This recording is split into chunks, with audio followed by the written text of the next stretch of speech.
হামদুসানার পর আজকের আয়োজিত কলসুর তরফদার পাড়া সমাজ কর্তৃক আয়োজিত ইসলামিক প্রোগ্রামের সুযোগ্য সভাপতি মহাশয়, আমন্ত্রিত ওলামায়ে দ্বীন এবং এই প্রোগ্রামের মূল লক্ষ্য ও উদ্দেশ্য অর্থাৎ মধ্যমণি জন, আপনারা শ্রোতাবৃন্দ, আল্লাহ সুবহানাহু তাআলার শুকরিয়া আদায় এবং নবীর প্রতি দুরূদ ও সালামের পর আমি আন্তরিক অভিনন্দন ও মোবারকবাদ জানাই উপস্থিত ইসলাম পিপাসু ভাই ও বোনেদেরকে। এত সময় চূড়ান্ত ধর্ম এবং চলমান রীতিনীতির উপরে দলিল ভিত্তিক কিছু আলোচনা উপহার দিয়েছেন শ্রদ্ধাভাজন বন্ধুবর ফজিলতুশ শেখ রুহুল কুদ্দুস নদভী। অত্যন্ত হৃদয়গ্রাহী আলোচনা, মনোমুগ্ধকর আলোচনা তিনি রেখেছেন এবং তার পূর্বে আলোচনা রেখেছেন শিক্ষার উপরে আমার বন্ধুবর মোস্তফা হোসেন বাগজোলা। তাছাড়া সঞ্চালক সভাপতি সাহেব, অন্যান্য ওলামাগণ যে আলোচনা রেখেছেন এবং আমিও যে আলোচনা করতে চলেছি, পবিত্র কোরআন ও সহিহ সুন্নাহ ভিত্তিক যতটুকু, কেবলমাত্র ততটুকুই আমরা মেনে চলব। কোরআন সুন্নাহ ব্যতি রেখে পৃথিবীর কোনো মানুষের কথা মান্যতা দেওয়ার কোনো আদেশ আল্লাহর পক্ষ থেকে আসেনি। আজকের যে প্রোগ্রাম, এই প্রোগ্রাম আর অন্য 10টি প্রোগ্রামের সাথে কিছু পার্থক্য আছে। সেই পার্থক্যগুলি হলো এই যে এখানে যিনি বক্তা আলোচক হবেন তিনি কথা বলবেন দলিল সহকারে। দ্বিতীয়ত, এখানে যিনি কথা বলবেন তিনি খেয়াল রাখবেন সার্বিক বিষয়গুলি, তা যেন হয় অবশ্যই সমাজ গঠনমূলক, ব্যক্তি, পরিবার এবং সামাজিক জীবনের উন্নয়নমূলক, রাষ্ট্রীয় সংহতি, সাম্প্রদায়িক সম্প্রীতি, পাশাপাশি মানুষ এবং মানুষের মধ্যে ভালোবাসা স্পন্দন সৃষ্টিকারী বা স্থাপনকারী দিক নির্দেশনা হতে হবে, যেগুলি পূর্বের আলোচনায়ও আমরা লক্ষ্য রেখেছি, লক্ষ্য করেছি। বিগত কয়েক বছর এখানে প্রোগ্রাম হয়নি, দাওয়াতি কার্যক্রম চলেছে, জুমার সালাতের খুতবা ভিত্তিক, তাছাড়া ব্যক্তি কেন্দ্রিক। ফলশ্রুতিতে অনেক উপকার হয়েছে, পাশাপাশি দিন প্রচারের যে গতি সেটা অনেকটা স্লো হয়েছে। আজকে যারা আমরা শীতকে উপেক্ষা করে এই সুন্দর পরিবেশে এখানে বসেছি, পর্দার আড়ালে মা এবং বোনেরা বসে আছেন, পাশাপাশি সাউন্ড সিস্টেমের মাধ্যমে হিন্দু, মুসলিম, খ্রিস্টান, জৈন, আর্য, আস্তিক, নাস্তিক, যে স্তরের শ্রেণী আমরা আলোচনা শুনছি না কেন, আমাদের এই প্রোগ্রামের লক্ষ্য উদ্দেশ্য থাকে সকলকে কেন্দ্র করেই। যারা এখানে বসতে পারেন না তাদের আশা থাকে তরফদার পাড়ার এই ময়দানের প্রোগ্রামটা কবে হবে, এবং আমরা এটা বিশ্বাসও করি যে আমাদের সামনে যতজন চেয়ারে বসে থাকেন, আলহামদুলিল্লাহ ঘরের ভিতরে অথবা অন্ধকারে সাউন্ড সিস্টেমের মাধ্যমে এর থেকে কয়েক গুণ বেশি মানুষ কোরআন এবং সুন্নাহ শ্রবণ করেন। এই উদ্দেশ্যেই আমাদের এই আলোচনা দীর্ঘ হয়, 10টা থেকে 10:30, 11টা। এখন কর্তৃপক্ষ চাইছে আরো একটু 10-15 মিনিট বাড়ানো হোক। আমি দাবি রাখছি টাইমের প্রতি খেয়াল রেখে যতদিন পর্যন্ত আমরা এটা বজায় রাখবো, ইনশাআল্লাহ মানুষ সত্য বুঝতে সক্ষম হবেন অতি দ্রুত। অতএব আমি ভূমিকা লম্বা না করে খুব সংক্ষিপ্তভাবে ইসলাম যে মানবতার ধর্ম এ বিষয়ের উপরে সামগ্রিক একটা আলোচনা সংক্ষিপ্তভাবে আমি উপহার দিতে চাই। আলোচ্য বিষয় মানবতার ধর্ম ইসলাম। পৃথিবীতে বহু ধর্ম আছে, মতবাদ আছে, কিন্তু সেই সব মতবাদ এবং সেই সব ধর্মগুলি তারা কেবল তাদের ধর্মের দিকেই লক্ষ্য রেখে কথা বলেছেন, কেবলমাত্র তাদের অনুসারী অনুরাগীদের দিকেই লক্ষ্য রেখে কথা বলেছেন। ব্যতিক্রম একমাত্র ইসলাম, যে ধর্ম, যে জীবন ব্যবস্থা সংবিধান আকার নিয়ে এই পৃথিবীতে এসেছে এবং ব্যক্তি, পরিবার, সামাজিক, রাষ্ট্রীয়, এমনকি পার্থিব এবং পরকালীন জীবনের সর্বক্ষেত্রে সফলতার চূড়ান্ত দিক নির্দেশনা এই ইসলাম প্রদান করেছে। যদি সেই ইসলামের শিক্ষা দীক্ষা, জ্ঞান এবং এর যে বিতরণ বিষয়বস্তু আছে তা অর্জন করে পৃথিবীর সমগ্র মানব এবং জিনেরা, তাহলে তারা তাদের এই অবলম্বনের মাধ্যমে পার্থিব জীবনের চূড়ান্ত সফলতা এবং পরকালীন জীবনের চূড়ান্ত সফলতা তারা দেখতে পাবেই পাবে। তো পৃথিবীতে এমন কোন ধর্ম, এমন কোন মতাদর্শ, এমন কোন মতবাদ আপনি লিখিত আকারে দেখাতে পারবেন না, মৌখিক কোনো বাণীতে দেখাতে পারবেন না, যারা পার্থিব জীবনের মুক্তির কথা বলার পাশাপাশি পরকালীন জীবনের মুক্তির কথা বলেছেন, যে মৃত্যুর পর আবার উঠতে হবে, বিচার দিবস কায়েম হবে, আরেকটা অনন্ত অনাদিকাল স্থান, সময়, যুগ আমাদের ক্ষেত্র অপেক্ষা করছে। পৃথিবীর অন্য কোন মতবাদ এই কথায় বিশ্বাসী নয়, ইসলাম ব্যতিক্রম। অনেক সময় তর্কের খাতিরে আমরা বলে থাকি, ঠিক আছে, তর্কের জন্য আমরা কিছু সময়ের জন্য এটা মেনে নিলাম যে পরকাল হয়তোবা আপনার কথা অনুযায়ী নেই, হলো না, কিয়ামত, বিচার দিবস, পরকালে জান্নাত জাহান্নাম আপনার কথা অনুযায়ী, নাস্তিকের ধারণা অনুযায়ী মনে করুন এটা পেলাম না আমরা।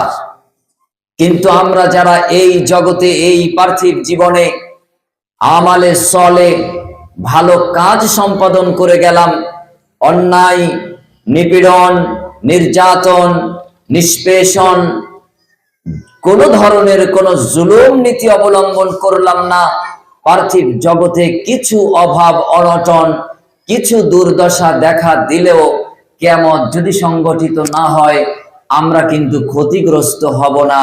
মাটির সাথে দেহ কঙ্কাল মিটে গেল, আপনারও মিটে যেতে পারে, আমারও মিটে গেল, কিন্তু আমরা সেখানে কিছু হারাবার নেই, হারাবো না আমরা। পক্ষান্তরে তর্কের খাতিরে যদি আপনার দাবিটা অসত্য হয়, আপনি মৃত্যুর পর কিয়ামত সংগঠিত হলো দেখতে পেলেন, প্রমাণিত হলো, বিচার হলো, বিশ্লেষণ হলো, আমলনামা ডান হাত বাঁ হাতে প্রাপ্তি হলো, এরপর সামনে জান্নাত জাহান্নাম অবস্থান করলো, আপনি সচক্ষে অবলোকন করলেন, দেখে প্রমাণিত হলো, তখন আপনার অবস্থা কি নাজুক হবে, কি নক্কারজনক হবে, একটু বিবেচনা করে হলেও আপনার নাস্তিক্যবাদ, আল্লাহ দ্রোহিতা, স্রষ্টা বৃদ্ধাচারণ ছেড়ে দিয়ে এক আল্লাহমুখী হন, এক ইসলামমুখী হন, এক কল্যাণমুখী হন, যে কল্যাণ আপনার সার্বিক এবং সর্বস্তরে বয়ে দেবার জন্য আল্লাহ রাব্বুল আলামিন চূড়ান্ত দিন, এই মানবতার ধর্ম ইসলাম প্রদান করেছেন। আমরা অনেকে মনে করেছি যে ইসলাম শুধুমাত্র কালেমা, সালাত, সিয়াম, হজ, যাকাত, অথচ এগুলি শুধুমাত্র ইসলামের একটি পাঠ বা একটি অংশ। তাছাড়া ইসলামের যে মৌলিক বিষয়গুলি সেগুলি রয়েছে এর থেকে আরো অনেক অনেক বহু বিশ্লেষণযোগ্য, কিন্তু আমরা সেটা বিশ্লেষণ করতে পারিনি।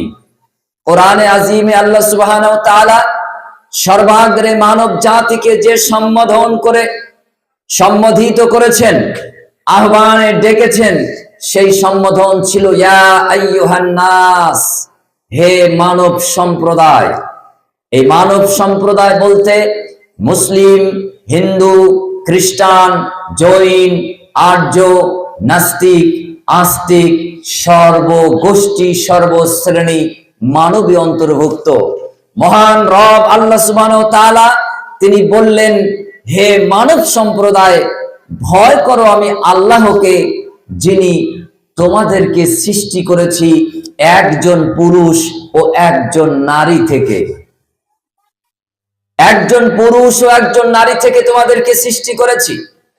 অতএব সৃষ্টি সূত্র অনুযায়ী, সৃষ্টি পদ্ধতি অনুযায়ী, সৃষ্টিগতভাবে এই পৃথিবীর সব ধর্মের মানুষ, সব মতবাদের মানুষ, সব মতবাদের মানুষ, সব মতাদর্শের মানুষ, তাদের সম্পর্ক আল্লাহ গঠন করে দিয়েছেন ভাই ভাই। প্রত্যেকের সম্পর্ক একে অপরের সাথে, তারা প্রত্যেকেই ভাই। এখন যদি এই ভাই কেটে দেয় একটা ধর্মের নাম, তাহলে সেই ধর্মের নামটাকে সরিয়ে রাখা মানবের সব থেকে বড় মানবাধিকার, মনুষ্যত্বের সব থেকে বড় প্রামাণ্যতা, মনুষ্যত্বের সব থেকে বড় দৃষ্টান্ত, মনুষ্যত্বের সব থেকে বড় অবলোকন, সব থেকে বড় আদিল, সব থেকে বড় দলিল যে আমাকে যদি আমার ধর্মের সাইনবোর্ড, ব্যানার, এক ধর্মের মানুষ অন্য ধর্মের সাথে ভাই ভাই বন্ধুত্বপূর্ণ সম্পর্ক, ফ্রেন্ডশিপ সম্পর্ক কেড়ে নেয়, তাহলে এই ধর্মের ব্যানার, এই ধর্মের সাইনবোর্ড, এই ধর্মের নাম, এটাকেই বরং পাঁচিলের ওই প্রান্তে আপাতত রেখে দেওয়া বাঞ্ছনীয়। কারণ আল্লাহ সুবহানাহু ওয়া তাআলা তিনি ডাকলেন, ইয়া আইয়ুহান নাস, হে মানব মণ্ডলী, আমি তোমাদেরকে নির্দেশ দিচ্ছি তোমরা আমি আল্লাহকে ভয় করো। যেহেতু আমি তোমাদেরকে সৃষ্টি করেছি একজন পুরুষ এবং একজন নারী থেকে, এই পুরুষ তোমাদের পিতা, এই নারী তোমাদের মাতা, অতএব তোমরা তোমাদের মায়ের গর্ভে পিতার ঔরসে পৃথিবীতে আগমন করেছো আমি আল্লাহর নিদর্শন হিসেবে। সুতরাং তোমাদের সম্পর্ক আমি গড়ে দিলাম একজন আরেকজনের ভাই, একজন আরেকজনের বোন। যতদিন পর্যন্ত তোমরা পৃথিবীতে নিঃশ্বাস নেবে, প্রশ্বাস ত্যাগ করবে, ততক্ষণ পর্যন্ত তোমাদের মুখ থেকে, তোমাদের অন্তরে এই আস্থা, এই বিশ্বাস বজায় রাখতে হবে, মানুষ হিসেবে তোমাদের মনুষ্যত্বের দাবি হচ্ছে এক মানুষ আরেক মানুষের ভাই। অতএব ঈদের সময় আমার সনাতন ধর্মাবলম্বী ভাই তিনি তার গাভী থেকে দহনকৃত দুগ্ধগুলি বাজারজাত করবেন, বেশি দামে একটু বিক্রি করবেন।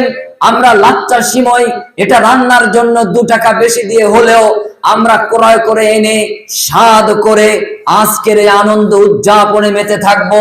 আবার যখন আসবে তাদের কোনো পূজা অর্চনা, আবার যখন আসবে তাদের কোনো ধর্মীয় রীতিনীতি, আমরা আমাদের জমিতে লাউ, আমাদের জমিতে ফসল ফলাদি ফলিয়ে বাজারজাত করব, সেখানে একটু 2 পয়সা বেশি দামে বিক্রি করব। আমার সনাতন ধর্মাবলম্বী ভাই, আমার খ্রিস্ট ভাই, আমার বৌদ্ধিস্ট ভাই, আমার ওই শ্রেণীর ভাই, তিনি একটু চড়া দামে কিনে আমাদেরকে যেমন তিনি দিয়েছিলেন, আজকে তিনি চড়া দামে কিনে আমাদেরও কিছু লভ্যাংশ দেবেন। এভাবে তিনি তার পূজা অর্চনা এগুলিতে তিনি মশগুল থাকবেন, তিনি তার রীতিনীতি পালন করবেন। কিন্তু কোন ধর্ম মানুষের মধ্যে হানাহানি এবং কাটাকাটি করবে এই ধরনের কোন নির্দেশনা এই পৃথিবীতে, জমিনের উপরে, আসমানের নিচে কোন ধর্ম গুরু আপাতত দৃষ্টিতে দেখা যায় তারা দেয়নি। আমার ভাই তিনি আলোচনা রাখছিলেন ইসলাম শব্দ নিয়ে। ইসলাম শব্দ এর আবিধানিক প্রকৃত অর্থ হচ্ছে আনুগত্যশীল হওয়া, অবনত হওয়া। আমি আমার ইচ্ছায়, আমার অনিচ্ছায়, আমি আমার মহান রবের সন্তুষ্টির জন্য আমার জীবনের সমস্ত চরিতার্থকে আমি উপেক্ষা করলাম, ত্যাগ করলাম, তিতিক্ষা করলাম, আমি কোরবানি দিয়ে দিলাম। আমার হাসি আমার রবের জন্য, আমার খুশি আমার রবের জন্য, আমার সমস্ত কিছু আমার রবের জন্য। ইন্না সালাতি ওয়া নুসুকি ওয়া মাহইয়ায়া ওয়া মামাতি লিল্লাহি রাব্বিল আলামিন, নিশ্চয় আমার সালাত, আমার কুরবানি, আমার জীবন, আমার মরণ সব আমার রব আল্লাহর জন্য, আমি সব সঁপে দিলাম আল্লাহর কাছে। এটা আবিধানিক অর্থগতভাবে ইসলাম শব্দ বহন করে, কিন্তু এই শব্দটা এসেছে যে ধাতু থেকে, এর মূল সংক্ষিপ্ত শব্দ বা মৌলিক শব্দ যেটা, সেটি হলো সিলমুন, যে শব্দের অর্থ হচ্ছে সালাম। জান্নাতের মধ্যে আল্লাহ সুবহানাহু ওয়া তাআলা জান্নাতীদেরকে প্রবেশ করানোর পরে বলবেন সালাম সালাম। বছরের শ্রেষ্ঠতম মাস মাহে রমজান, লাইলাতুল কদরের রাতে ফেরেশতাদের সর্দার দলে দলে ফেরেশতাদেরকে নিয়ে তিনি ইবাদত গৃহের দরজায় দরজায় যান, মানুষের দরজায় দরজায় যান, যারা ইবাদতে রত আছেন। এবার তাদেরকে লক্ষ্য করে বলেন সালাম সালাম সালামুন হিয়া হাত্তা মাতলাইল ফজর, ফজরের আগ পর্যন্ত ফেরেশতা সর্দার নেতৃত্ব দিয়ে দিয়ে দলে দলে বাসগৃহ ইবাদত গৃহের সামনে যেয়ে বলেন শান্তি শান্তি শান্তি। এই ছিল সেই সিলমুন শব্দের সালামের একটি উপমা। কোরআনে বহু জায়গায় আয়াত আছে। আপনি কিসের কারণে নিজেকে সমর্পণ করেছেন, নিজেকে কোরবানি করে দিয়েছেন? শান্তি প্রতিষ্ঠার জন্য, শান্তি আনয়নের জন্য, শান্তি বিরাজমান ঘটানোর জন্য, শান্তির মধ্যে মানুষকে সামিল করার জন্য। কারণ এই পৃথিবীতে গরুতে গরুতেও অশান্তি হয়, ছাগল আরেক ছাগলের সাথে অশান্তি করে, কিন্তু সেটা হয় ক্ষণস্থায়ী, দীর্ঘস্থায়ী কোনো অশান্তি একটা কুকুর আর একটা কুকুরের সাথে করে না। গরুর অসুবিধা হলো তার শিং আছে, এক ঘা আরেক গরুকে মারলো, কিন্তু এমনটা দেখা যায়নি পরের দিন সকালবেলা উঠে ওই গরুকে আবার পরের বাড়ি খুঁজে আরেক ঘা মারতে গিয়েছে, এমনটা পাওয়া যায়নি। এক ছাগল আরেক ছাগলকে দুর্বল পেয়ে এক গুঁতো মারে, এটা দেখা যায়, কিন্তু এমনটা দেখা যায়নি যে বাড়ির পর বাড়ি তলাশ করে তারপর তাকে হ্যায় প্রতিপন্ন করেছে, এমনটা দেখা যায়নি। বিড়াল কুকুর একই অবস্থা, কিন্তু স্থায়ীভাবে প্রতিহিংসা, জিঘাংসা এবং মারামারি ও অশান্তির কবলে নিমজ্জিত হয় এই মানব। কারণ এদের মধ্যে যখন হুঁশ থাকে না, তখন এরা অমানুষে পরিণত হয়। এই হুঁশ রাখার জন্য আল্লাহ সুবহানাহু ওয়া তাআলা স্রষ্টা, আল্লাহ সুবহানাহু ওয়া তাআলা স্রষ্টার পক্ষ থেকে একটা জ্ঞানমূলক হুঁশ বিশিষ্ট সংবিধান দান করেছেন। তার নাম হলো ধর্মগ্রন্থ কিতাব আল কোরআন। এ দিয়ে আপনি আপনাকে হুঁশ ফিরিয়ে রাখবেন, বেহুশ হবেন না, জ্ঞান হারিয়ে ফেলবেন না।